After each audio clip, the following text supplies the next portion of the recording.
Sarah Strommen, the Commissioner of the Department of Natural Resources, called the legislature's 2023 budget a, quote, truly historic investment in natural resources and outdoor recreation.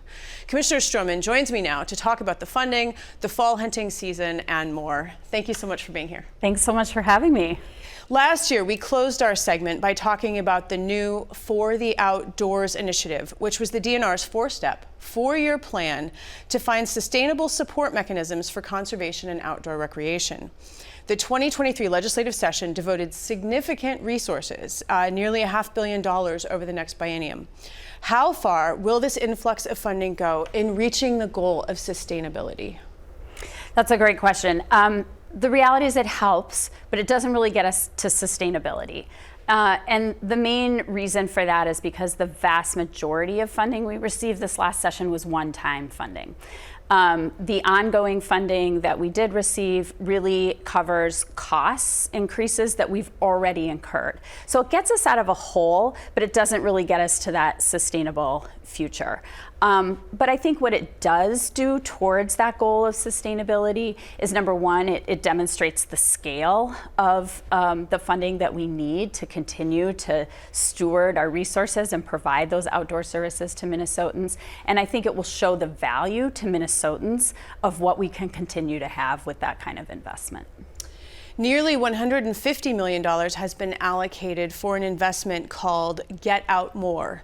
And MORE is an acronym for Modernizing Outdoor Recreation Experiences.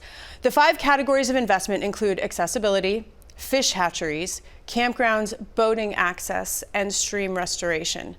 What kinds of changes will state park visitors begin to notice, and how is that funding allocated?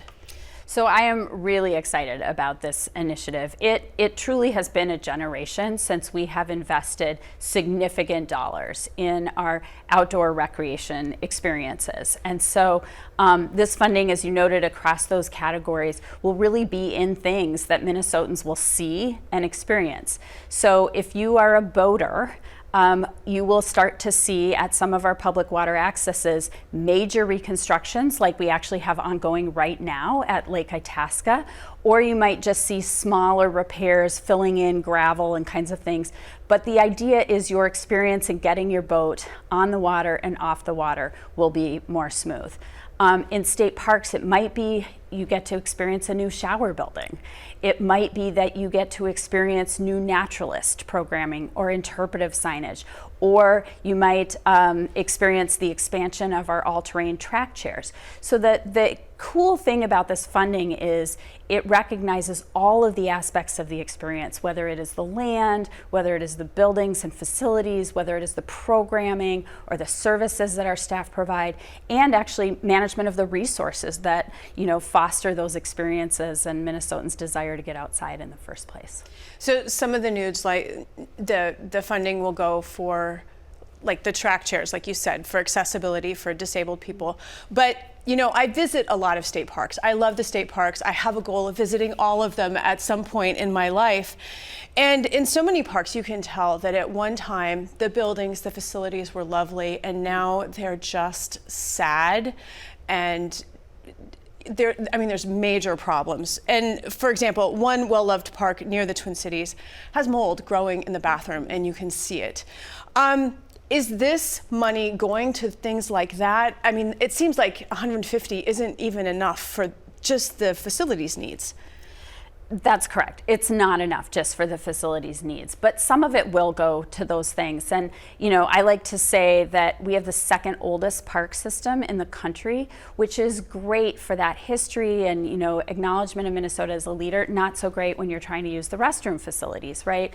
So yes, some of this money will go to those kinds of facilities. We will also continue to use, bonding dollars, and that's where that long-term sustainability comes in. This is going to be a continual renewal. But our hope with this funding is we'll kind of reset. We'll get out of that hole. So instead of being out here and trying to get up here, we'll now be here and then wanting to maintain from there.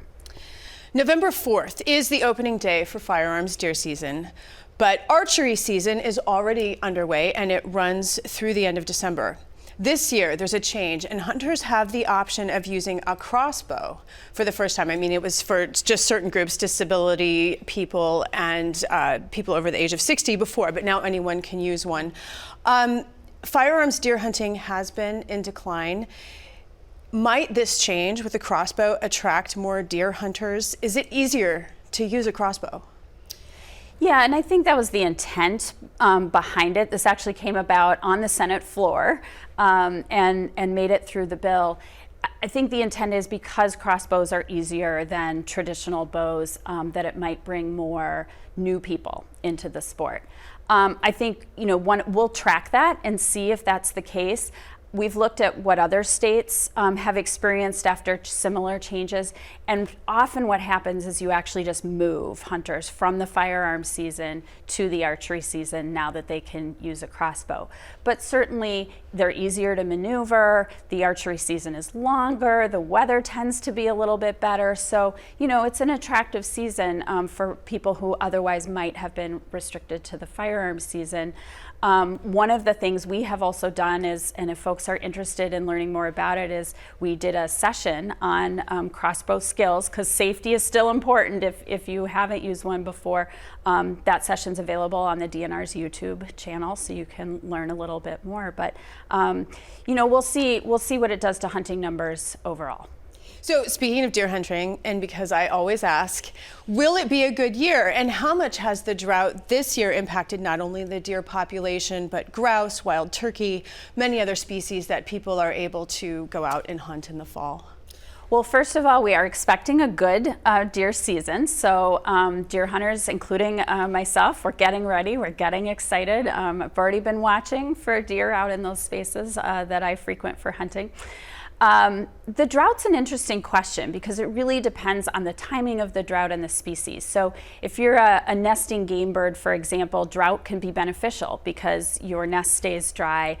So for example, we're seeing really high pheasant numbers in southwest Minnesota this year. If you're a bear getting ready for hibernation and the drought has limited your access to berries and other foods, probably not so good. So, I think we'll see over time, depending on length of drought and timing and species, we're looking at different effects.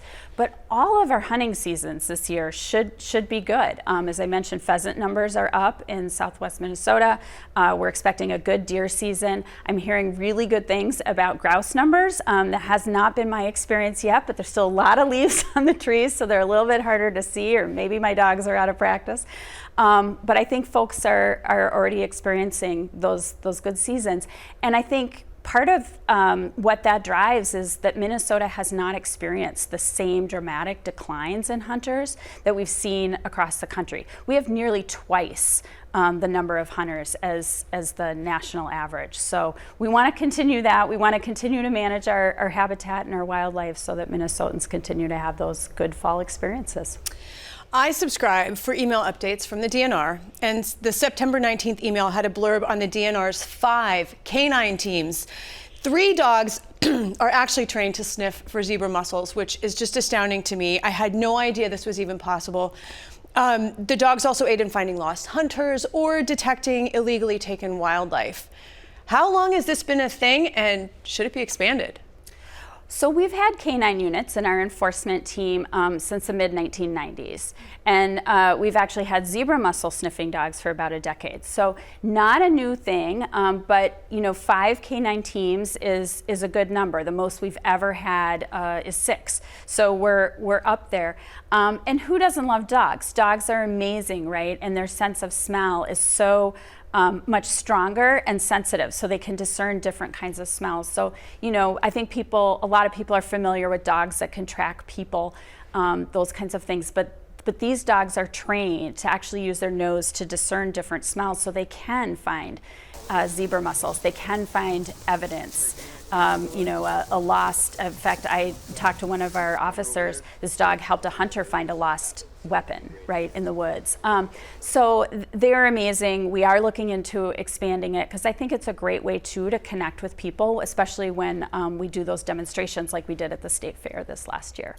And finally, before we go, a July Minnesota Public Radio report indicated that limits may soon be on the horizon for collectors of mushroom and other edibles on state lands. I was in the Montana backcountry in August when huckleberries were growing everywhere, and I and the people I was with, we just ate a lot. Like, it was great. There's something so special about finding food on the land. If lots of people are doing it, though, it does impact the health of the ecosystem and the environment.